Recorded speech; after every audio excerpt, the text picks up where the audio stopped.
My sister found herself a boyfriend who plays at the casino and demanded money from me for the wedding. She accumulated debts of $200,000 and wanted to buy herself a dress for $80,000, while her boyfriend continued playing at the casino. I got the call on a Monday evening while I was finishing up a frozen pizza that had been in my freezer for God knows how long. My sister, Amanda, always had a knack for calling me at the worst possible times. She didn't bother with small talk. "Brian, I've got amazing news," she said, practically squealing into the phone. I groaned internally. Amanda's amazing news usually meant trouble for me. "What is it this time, Mandy?" I asked, already bracing myself. "Travis proposed. We're getting married." I almost dropped my pizza. Amanda, my little sister, getting married? I didn't even know what to say. Not that I didn't want her to be happy, but Travis? The guy who's had more jobs in the last 2 years than I've had relationships in my entire life? I forced myself to sound enthusiastic. "Wow, Amanda, congratulations. That's big news. It's huge news, Brian. And guess what? I'm planning the most magical wedding ever. Think Cinderella but with modern flair. You'll love it." Love it? I could barely afford to love my own rent, but I didn't have the heart to rain on her parade just yet. "When's the big day?" "Oh, we're thinking 6 months from now. That gives us plenty of time to get everything perfect," she said. 6 months. Plenty of time for her to plan a wedding that I couldn't imagine Travis could afford. But I kept my mouth shut.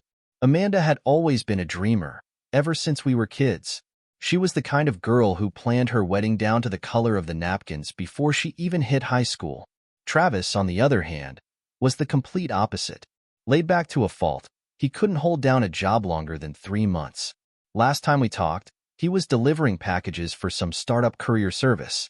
Before that, he'd tried his hand at selling life insurance, running a food truck, and even flipping houses. None of it stuck.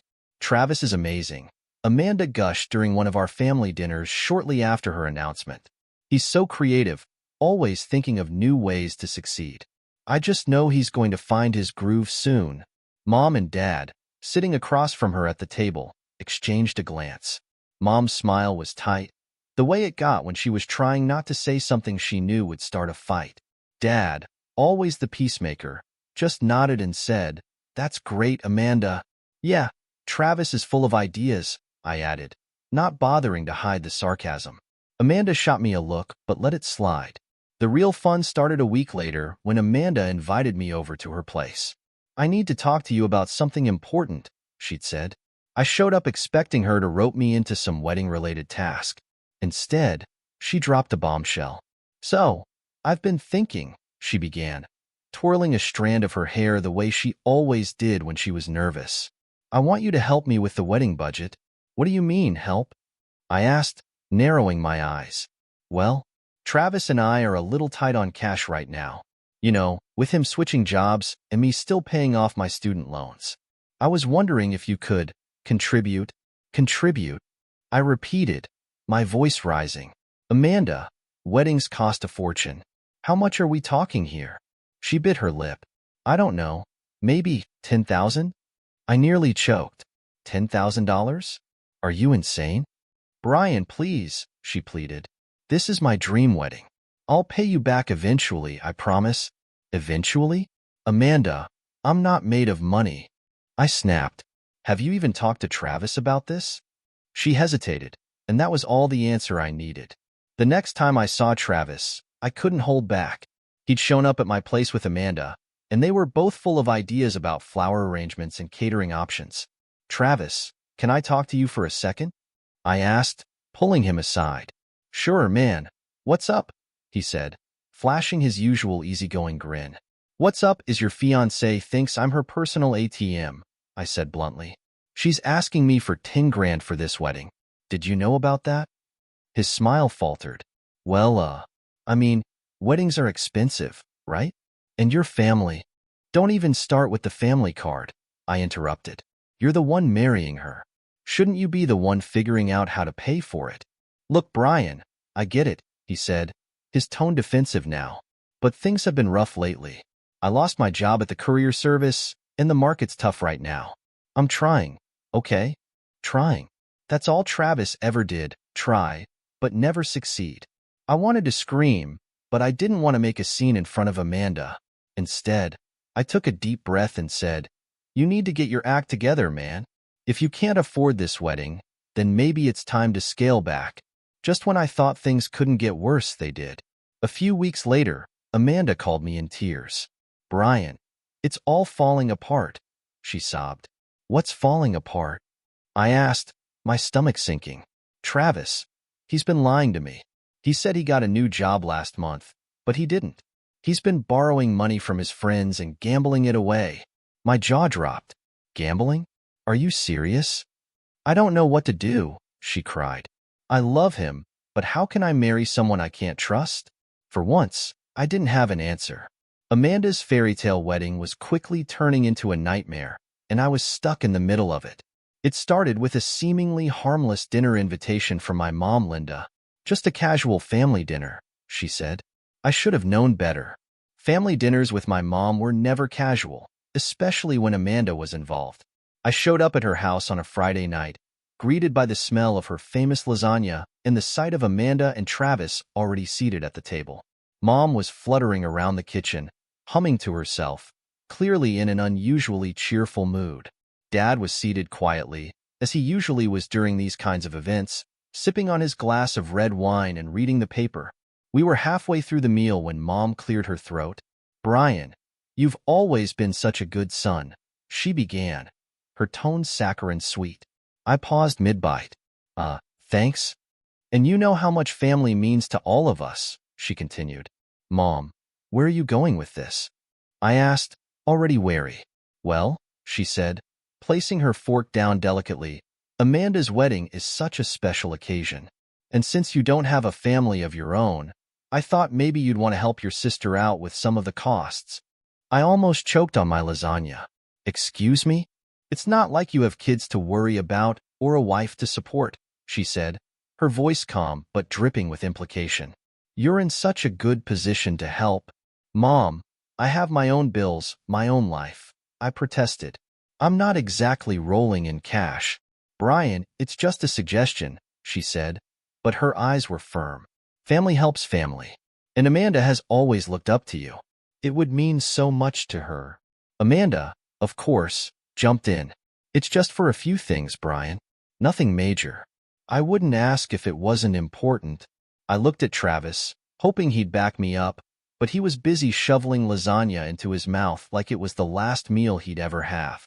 The conversation moved on, but the guilt had been planted, and I knew my mom well enough to know she wouldn't let it go. The next day, Mom called me. "Amanda and I want to look at venues," she said brightly. "There's this gorgeous hall downtown. Big, beautiful chandeliers, marble floors, everything Amanda dreamed of. And what does that have to do with me?" I asked, already dreading her answer. "Well, it's a little over their budget," she said, "but I thought maybe you could help cover the cost." "How much is a little over?" I asked. "20,000, she said, as if it were pocket change. $20,000? Mom, are you serious? "Brian, this is your sister's wedding," she said, her tone now firm. "You should be proud to contribute." Against my better judgment, and maybe because I couldn't handle another guilt trip, I agreed. "Fine, but this is it," I said. "I'm not paying for anything else." Of course, it wasn't it. A week later, Amanda called me in tears. "The catering we wanted fell through," she said, her voice trembling. "The only other company available is so much more expensive. I don't know what we're going to do." "How much more expensive?" I asked, already bracing myself. "Another 15,000, she said, sniffling. 15,000? Amanda, I can't just—" "Please, Brian," she interrupted. "You're the only one who can help." I caved. Again. It was like a domino effect after that. Every time I thought I'd done enough, something else would come up. First, it was the photographer, an exclusive professional Amanda insisted on, costing another 10 grand. Then it was a live orchestra, because apparently a DJ wasn't elegant enough. That was another 20,000. The final straw was the dress. I got another call from Amanda one afternoon while I was at work. "Brian, you have to come with me to the bridal boutique," she said. I found the dress of my dreams. I was already neck-deep in debt at this point, but I agreed to meet her. The boutique was exactly what I expected: bright white interiors, floor-to-ceiling mirrors, and sales associates who looked like they earned commission in gold bars. Amanda emerged from the dressing room in a gown that looked like it had been plucked straight out of a royal wedding. "What do you think?" she asked, twirling in front of me. "It's nice," I said cautiously, knowing where this was going. "It's perfect," she gushed. "It's exactly what I've always dreamed of." "How much does it cost?" I asked, already regretting the question. $80,000, she said, as if it were nothing. $80,000 for a dress you're going to wear for one day? I couldn't believe what I was hearing. "It's not just a dress, Brian," she said, her tone turning defensive. "It's the dress. This is my dream." I wanted to say no. I wanted to tell her to get a grip, but the look on her face, the mix of excitement and desperation, made it impossible. Against every ounce of common sense, I handed over my credit card. By the time everything was said and done, I had spent a total of $120,000 on Amanda's wedding. The guilt trips from my mom, the pleading from Amanda, and the utter uselessness of Travis had all piled up, leaving me completely drained, emotionally and financially. The worst part was, no one even seemed to appreciate it. Amanda acted like my contributions were her birthright. Travis avoided me altogether, probably because he knew I saw right through him. And Mom? She acted like I'd merely done my duty as the family's designated single man. I sat down one night to look at my finances. The numbers were staggering. I had maxed out my credit cards, dipped into my savings, and was now staring down the barrel of a six-figure debt. For what? A wedding that wasn't even mine? I called Mom to vent. "I can't keep doing this," I said. "I'm drowning here." "Brian, don't be so dramatic," she replied. "It's just money. You'll make it back. Besides, Amanda is your sister. Family comes first." I hung up, feeling angrier than I'd ever been. For years, I'd been the reliable one, the one everyone could count on. But this was too much. The wedding was a circus, lavish, over the top, and exactly what Amanda had dreamed of. The hall sparkled, the orchestra played beautifully, and Amanda's $80,000 dress looked like it belonged in a museum. I sat through the entire event trying to ignore the growing pit in my stomach, knowing that my bank account would be feeling the weight of this day for years. I thought the nightmare would end when Amanda and Travis left for their honeymoon in Italy, but I was wrong. It was only the beginning. The first call came just 2 weeks after they got back.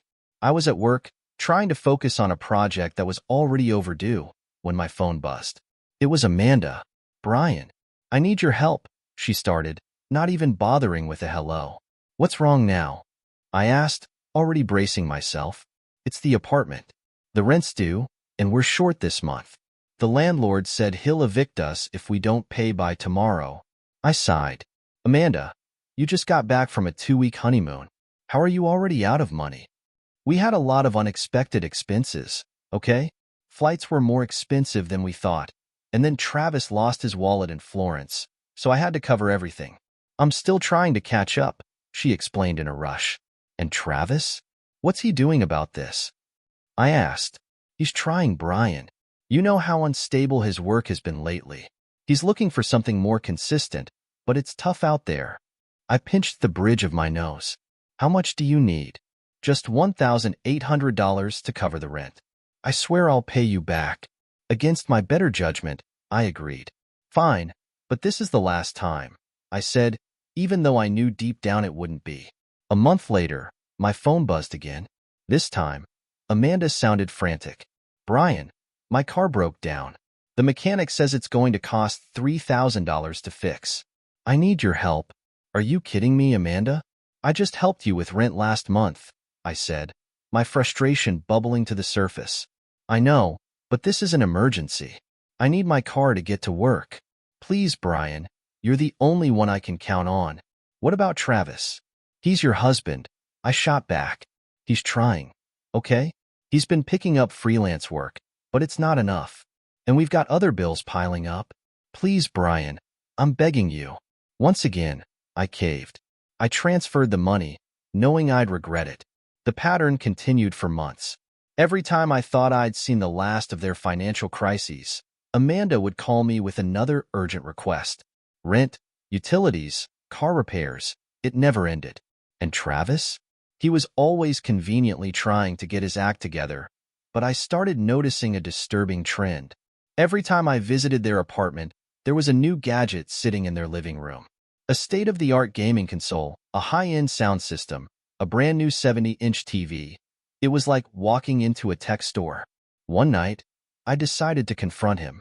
Amanda had invited me over for dinner, and I couldn't hold back any longer. So, Travis, I started, trying to keep my tone neutral. How's work going? Oh, he said with a shrug. Still figuring things out. I've got a few freelance gigs lined up, so things are looking up. Freelance gigs, huh? Must be paying pretty well if you can afford all this, I said, gesturing to the shiny new sound system in the corner. Travis shifted uncomfortably. Well, that was a gift. A gift? From who? I pressed. My friend Kyle. He got a great deal on it and thought we could use it. A great deal? I repeated, not bothering to hide my skepticism. Amanda jumped in, her voice defensive. Brian, can you stop interrogating him? We're doing the best we can. The best you can? I snapped. Amanda, I've been bailing you out for months while you two blow money on gadgets you don't need. Do you have any idea how frustrating that is? We're not blowing money.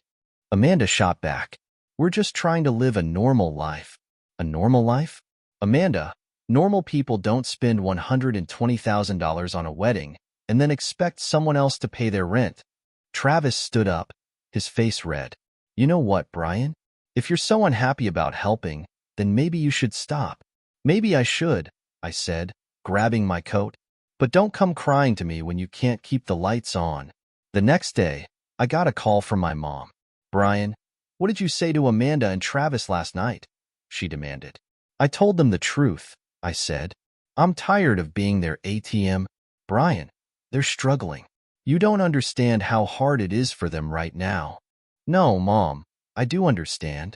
I understand that they're taking advantage of me, and I'm done with it.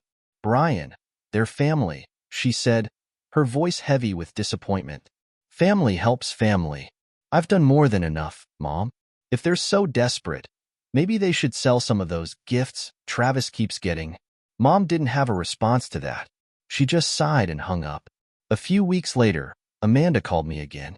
This time, it wasn't just about money.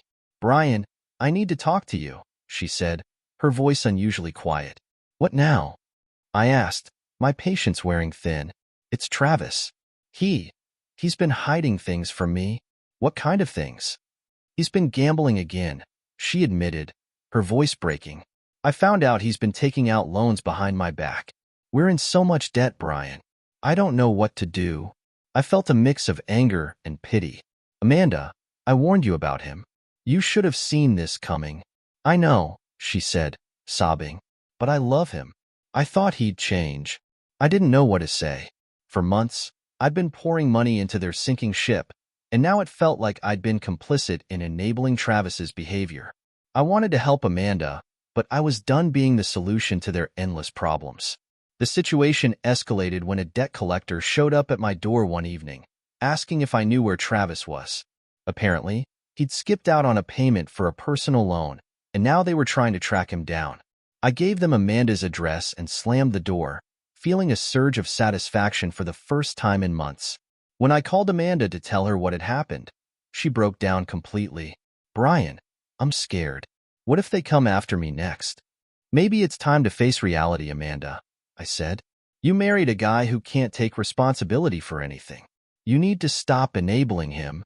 I can't just leave him, she said. He's my husband. Then don't expect me to keep bailing you out, I said. I'm done. I had no idea what I was walking into that evening when I arrived at my parents' house for dinner. Mom had insisted it was just a nice family gathering, and despite everything that had gone down with Amanda and Travis over the past months, I figured I could at least show up for the free meal. Besides, I hadn't seen my parents in a while, and they had a way of smoothing things over, even if only temporarily. The table was set like something out of a holiday commercial. Mom had gone all out with her fancy silverware and centerpieces, even though it was just a random Sunday.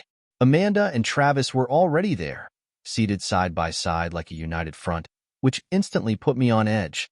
Dad was in his usual spot at the head of the table, scrolling through his phone, while Mom flitted around the kitchen, putting the finishing touches on her famous roast chicken. "Brian," Amanda called out as I walked in. "We were just talking about you." "That's rarely a good sign," I said, forcing a smile as I took my seat. "It's good to see you, Brian," Mom said, kissing me on the cheek. "You've been so busy lately." "Yeah, work's been crazy," I said, trying to steer the conversation away from anything personal. I could feel Amanda's eyes on me, and I knew she had something up her sleeve. Dinner started off uneventfully enough. We talked about the weather, the latest neighborhood gossip, and some distant cousin's new baby. Amanda and Travis seemed unusually chipper, which only made me more suspicious. I tried to focus on my plate, hoping to get through the evening without any drama. Then, halfway through dessert, Amanda dropped the bomb. "So, Travis and I have some exciting news," she began, her voice light and casual.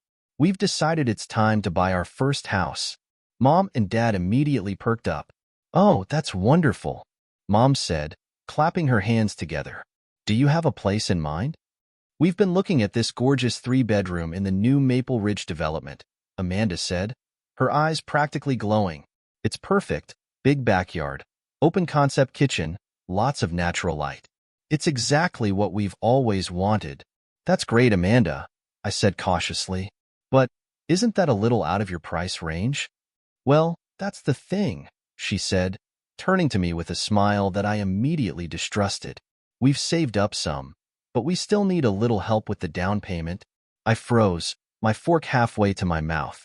"How much help are we talking?" "90,000, she said, as if she were asking for pocket change. I laughed, thinking she had to be joking. "You can't be serious." "Oh, come on, Brian," she said, her smile fading. "It's not that much. $90,000 is not that much?" I said, incredulous. "Amanda, I've already bailed you out more times than I can count. I'm not your bank." Her expression darkened. "You're unbelievable," she said, her voice dripping with disdain.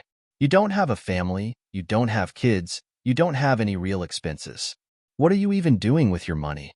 "Paying off the debt I racked up funding your wedding. For starters," I shot back. "Or did you forget about that?" "That was different," she said. "This is about starting a new chapter in our lives. You're supposed to support your family, Brian. Isn't that what family is for?" "Support?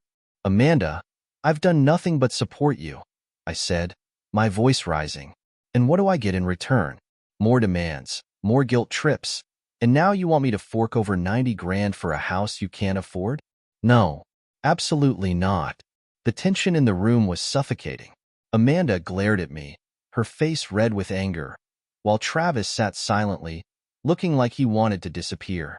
Mom and Dad, meanwhile, said nothing. They just sat there, avoiding eye contact, as if they were hoping the whole thing would blow over. "You're such a loser," Amanda hissed suddenly, breaking the silence.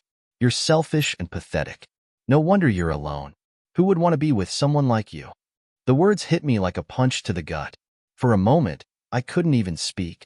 I looked at my parents, expecting, hoping, they would step in, say something, defend me. But they didn't. Mom stared down at her plate, and Dad just sipped his wine, pretending not to hear.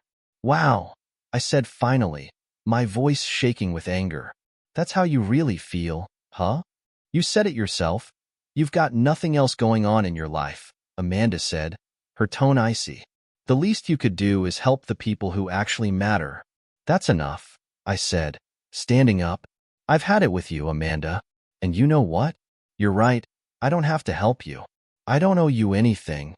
"Brian, sit down," Mom said weakly, finally finding her voice. "Let's not ruin dinner." "Dinner's already ruined," I snapped. "And for the record, if you keep enabling her, you're just as bad as she is." With that, I grabbed my coat and walked out, slamming the door behind me. The car ride home was a blur. My mind raced with anger, frustration, and a deep sadness that I couldn't shake.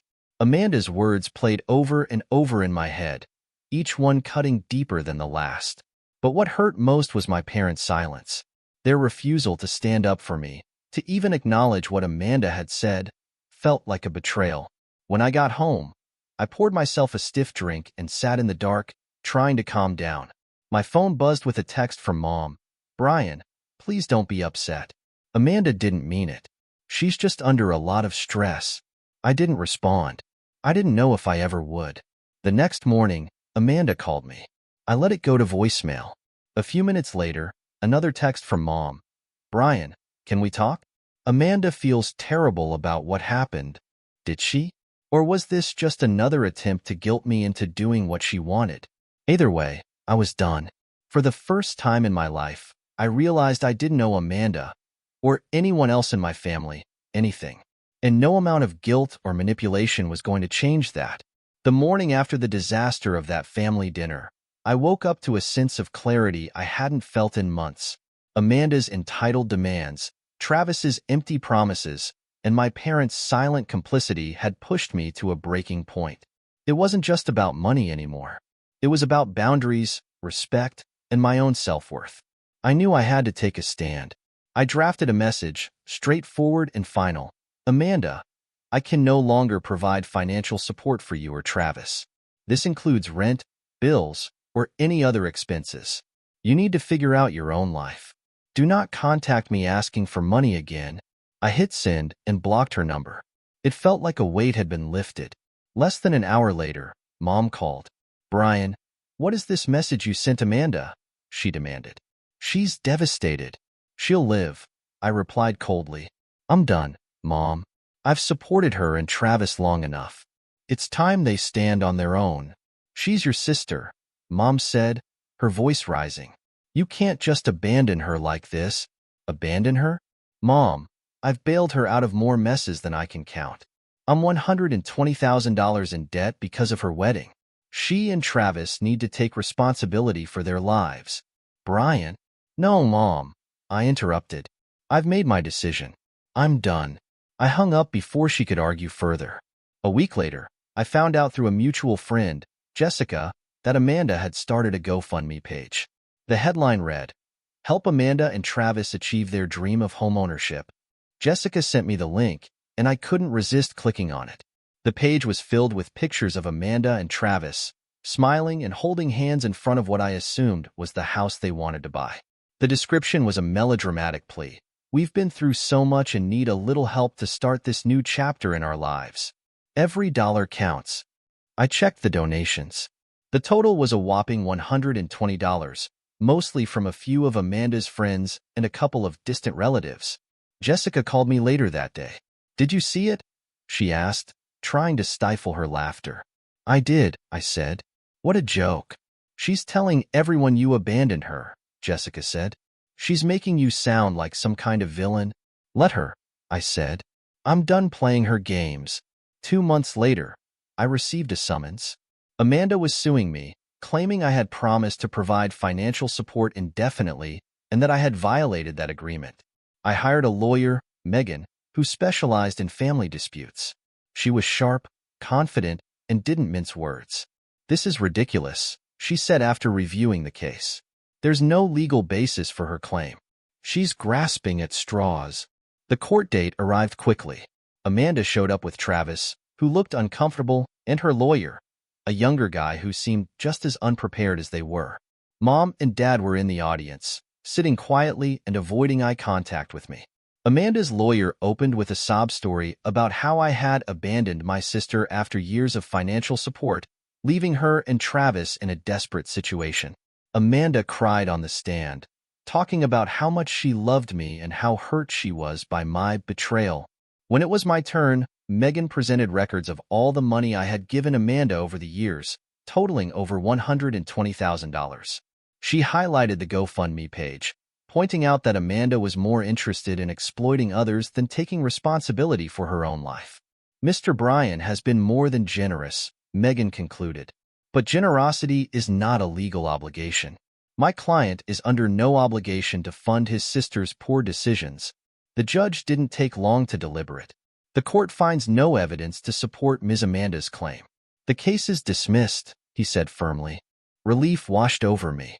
Amanda looked furious, her face red as she stormed out of the courtroom. Travis trailed after her, muttering something I couldn't hear. Mom and Dad approached me after the ruling. "Brian, we didn't want it to come to this," Mom said, her voice trembling. "Then maybe you should have stopped enabling her," I said, my tone cold.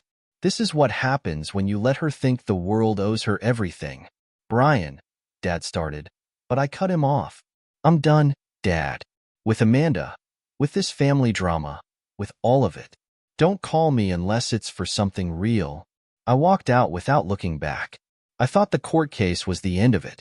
After Amanda's lawsuit was thrown out, I figured she'd finally get the message. But Amanda had a way of dragging everyone down with her, and I was about to learn just how far she could take it. I hadn't spoken to her or Travis in months, and I had no intention of changing that. My parents, though, were another story. Mom kept calling, trying to patch things up, insisting that family comes first, and this has all gone too far. Dad didn't say much, but I knew he wanted things to go back to normal. For a while, I thought they were starting to see things my way. I was wrong. It started with a call from Jessica, my mutual friend with Amanda. She sounded panicked. "Brian, have you talked to your parents lately?" she asked. "Not recently," I said. "Why?" "You might want to. Amanda's been using their credit cards. Like a lot." My stomach sank. "How much are we talking?" "From what I've heard, over $200,000. I didn't even know what to say. Why the hell would they let her do that? They didn't exactly let her. She's been using their cards without telling them. Your mom only found out because she tried to buy something and her card got declined." I felt a wave of anger and frustration. My parents had spent months defending Amanda, turning a blind eye to her behavior, and now she was dragging them into financial ruin. I called Mom immediately. She answered on the second ring, her voice strained. "Brian, I was going to call you. What's going on?" I demanded. "Jessica just told me Amanda has been using your credit cards." "It's not as bad as it sounds," Mom said quickly, but I could hear the panic in her voice. "We're handling it. $200,000 is not as bad as it sounds?" I said. "Mom, what the hell is going on?" "She promised she'd pay it back," Mom said, her voice breaking. "She said it was just for a few things she needed, but it got out of hand." "A few things?" "Mom, this is insane. You can't keep enabling her." "She's my daughter," Mom said weakly. "What was I supposed to do? How about saying no?" I snapped. "Or calling the bank and reporting the charges." "She's going through a hard time, Brian. We're trying to help her." I couldn't believe what I was hearing. "Do you even hear yourself? Amanda is using you, just like she used me. She's never going to stop as long as you keep letting her get away with it." Mom didn't respond, and I realized it didn't matter what I said. She wasn't going to listen. A few days later, Dad called me. It was unusual. He rarely reached out unless Mom made him. "Brian," he said, his tone grim, "we need to talk." "What now?" I asked, already bracing myself. "It's about Amanda," he said. "Your mom's been hiding how bad things are. She maxed out all our cards. We're in deep trouble." "I tried to warn you," I said, "but you didn't want to hear it." "I know," Dad admitted. "You were right. We should have put our foot down earlier. But now we're stuck. We can't even afford the minimum payments." "Then report her," I said. "Call the bank. Call the police if you have to." "She's our daughter, Brian," he said, his voice heavy with guilt. "We can't do that to her." "Then don't expect me to bail you out," I said. "I'm done being the only responsible one in this family." The next time I saw Amanda was at my parents' house. Mom had begged me to come over, insisting we all needed to talk. Against my better judgment, I agreed, thinking maybe, just maybe, Amanda would show some remorse. She didn't. When I arrived, Amanda was sitting on the couch, scrolling through her phone like nothing was wrong. Mom and Dad were sitting across from her, looking exhausted. "Brian," Amanda said cheerfully when she saw me. "Long time no see. Are you serious right now?" I said. "Do you even realize what you've done?" "Oh, come on," she said, rolling her eyes. "Mom and Dad are fine. It's not like I robbed a bank." "You might as well have," I said. $200,000, Amanda. How do you even justify that?" "I needed the money," she said with a shrug. And besides, they're my parents. They'll figure it out. Mom and Dad sat silently, avoiding eye contact. It was the same silence I'd seen at the family dinner months ago, the same refusal to confront Amanda's behavior. "You've got to be kidding me," I said. "Do you even care about what you're doing to them? Or are you so selfish that you think this is normal?" "Don't lecture me, Brian," she snapped. "You've always been jealous of me. That's what this is really about." "Jealous?" I laughed bitterly. "Jealous of what, Amanda? Your mountain of debt? Your deadbeat husband? Your complete lack of accountability?" "That's enough," Mom said, her voice trembling. "We're here to work things out, not to fight." "There's nothing to work out," I said. "Amanda doesn't care about anyone but herself, and you two keep enabling her." "I'm done." "Brian, don't do this," Mom pleaded. "We're family." "No," I said, my voice firm. "We stopped being a family when you decided Amanda's feelings mattered more than doing the right thing." I grabbed my coat and walked out, slamming the door behind me. I didn't hear from Amanda or my parents for weeks after that. I focused on my own life, determined to move forward without their drama. Then one day, I got a call from Jessica. "Did you hear about Amanda?" she asked. "No," I said cautiously. "What now?" "Her credit cards got declined, and she tried to blame it on your parents. She's completely cut off now. They finally closed the accounts." "Good," I said. "It's about time." Jessica hesitated. "There's more." Travis left her. He packed up and moved back in with his parents. I wasn't surprised. Travis had always been more of a passenger than a partner. Without my parents to prop them up, it was only a matter of time before their house of cards collapsed. After cutting ties with Amanda and my parents, I was left with an unfamiliar sense of quiet. At first, it felt strange not having the constant hum of drama in the background. There were no panicked phone calls asking for money, no guilt trips about family loyalty. It was just me, my one-bedroom apartment, and the steady hum of a life I could finally call my own. But that quiet wasn't peace, not yet. My finances were still in ruins from years of playing Amanda's safety net. My credit cards were maxed out, and my savings were practically non-existent. I'd been so focused on solving other people's problems that I'd neglected my own. It was time to change that. The first thing I did was sit down and take a hard look at my finances. I pulled out every bill, every statement, and laid them out on my kitchen table. The numbers were grim. Between the debt from Amanda's wedding and the countless emergencies I'd covered, I owed over $70,000. I knew I couldn't tackle it all at once, so I broke it down. I set up a strict budget, no more eating out, no more unnecessary purchases. Every spare cent went toward paying off my debt. It wasn't glamorous, but it was necessary. Around this time, I also picked up a side gig. A friend of mine, Alex, ran a small graphic design business, and he needed help managing his clients. It wasn't the most exciting work, but it paid well, and every extra dollar helped chip away at my mountain of debt. One evening, Alex invited me to a networking event downtown. I wasn't thrilled about the idea of mingling with strangers, but Alex insisted it would be good for me. That's where I met Rachel. She was standing by the bar, sipping a glass of wine and chatting with a group of people. There was something about her. Maybe it was the way she laughed, or the confidence in her posture, that caught my attention. I introduced myself, and we struck up a conversation. She worked in event planning, a job that seemed worlds apart from my own, but we clicked instantly. Unlike Amanda and the people I'd been surrounded by for so long, Rachel exuded warmth and positivity. She wasn't looking for someone to fix her problems. She was living a life she loved. By the end of the night, I had her number. Over the next year, my life began to change. I paid off my credit cards, one by one, and started rebuilding my savings. My job at the graphic design firm turned into a full-time position, giving me the stability I hadn't felt in years. Rachel and I started dating, and being with her was like a breath of fresh air. She taught me what it meant to have a healthy relationship, one built on mutual respect and care. She didn't need me to save her. She just wanted me to be myself. With Rachel's encouragement, I began to think about buying a house. It was something I'd always wanted, but it felt impossible while I was drowning in debt. Now, with my finances back on track, it didn't seem so far out of reach. I spent months looking at listings, trying to find a place that felt right. I didn't need anything extravagant, just something comfortable, a place I could truly call my own.